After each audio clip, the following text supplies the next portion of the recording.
দক্ষিণ জেলা পুলিশের তৎপরতায় অবৈধ পণ্য পাচার রোধে বড়সড় সাফল্য মিলেছে।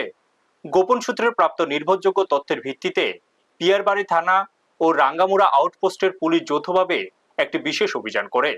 অভিযান চলাকালীন দুটি মহিন্দ্রা বোলেরো গাড়ি আটক করা হয়। পরে গাড়ি দুটিতে তল্লাশি চালিয়ে মোট ৮০টি কাপড়ের বান্ডিল উদ্ধার করা হয়। উদ্ধার হওয়া কাপড়গুলির বৈধতা সম্পর্কে জানতে চাইলে গাড়ির চালকেরা কোনো বিল, চালান বা প্রয়োজনীয় নথিপত্র দেখাতে পারেননি। পুলিশের প্রাথমিক ধারণা কাপড়গুলো অবৈধভাবে পাচারের উদ্দেশ্যে পরিবহন করা হচ্ছিল।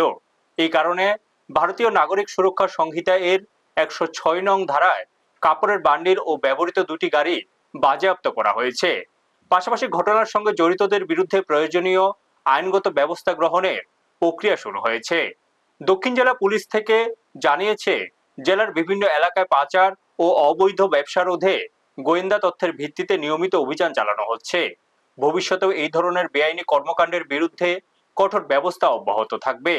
জেলা পুলিশ সকল ধরনের পাচার ও অবৈধ ব্যবসার বিরুদ্ধে তাদের জিরো টলারেন্স নীতি বজায় রাখতে বদ্ধপরিকর বলেও জানানো হয়েছে। ব্যুরো রিপোর্ট, নিউজ তৎকাল 24। আজকে আমরা পিয়ারবাড়ি থানা স্টাফ এবং রাঙ্গামুড়া আউটপোস্টের যৌথ উদ্যোগে আমরা তিনটি জায়গায় রেড করি। আজকে ভোরবেলা 3:30 নাগাদ আমরা দুটি বোলেরো মালবাহী গাড়ি আটক করি, যার নাম্বার TR01AD 1816 এবং আরেকটি TR01Y 1611।